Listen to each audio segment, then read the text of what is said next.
मिस्र का बादशाह एक रात गहरी नींद में था। अचानक ख्वाब में उसने देखा 7 मोटी ताजी गायें नदी के किनारे चर रही हैं। उनकी चमक से धरती जगमगा रही है। तभी 7 पतली भयानक गायें नदी से निकलीं और उन मोटी गायों को निगल गईं। फिर 7 हरी रसीली गेहूं की बालियां दिखीं जो हवा में लहरा रही थीं। लेकिन 7 सूखी मुरझाई बालियां आईं और उन्होंने हरी बालियों को निगल लिया। सुबह बादशाह की आंख खुली तो उसका दिल धड़क रहा था। यह ख्वाब कोई साधारण नहीं था, यह एक रहस्यमयी चेतावनी थी। बादशाह ने दरबार बुलाया। मिस्र के बड़े बड़े हकीम, ज्योतिषी और ताबीर जानने वाले इकट्ठे हुए। उसने ख्वाब सुनाया। 7 मोटी गायों को 7 पतली गायों ने खा लिया और 7 हरी बालियों को 7 सूखी बालियों ने निगल लिया। इसका मतलब बताओ। लेकिन विद्वान उलझन में पड़ गए। कोई सटीक ताबीर न बता सका। बादशाह की बेचैनी बढ़ गई।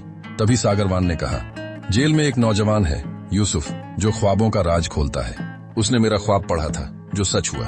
हजरत यूसुफ अलैहिस्सलाम को जेल से लाया गया। उनकी आंखों में ईमान की चमक थी। उन्होंने ख्वाब सुना और अल्लाह का नाम लेकर बोले, ऐ बादशाह, यह ख्वाब अल्लाह की तरफ से एक संदेश है।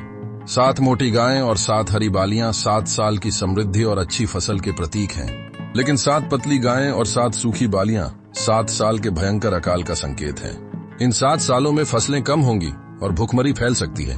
हजरत यूसुफ ने ताबीर के साथ सलाह भी दी। उन्होंने कहा, आपको इन 7 अच्छे सालों में अनाज का भंडारण करना चाहिए। हर फसल का एक हिस्सा बचा लें और उसे सुरक्षित रखें। जब अकाल के 7 साल आएंगे तो यह अनाज लोगों की जान बचाएगा।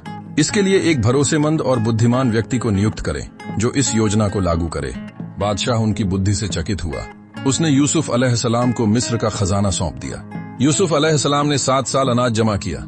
जब अकाल आया तो उनके भंडारों ने मिस्र और आसपास के लोगों को भुखमरी से बचाया।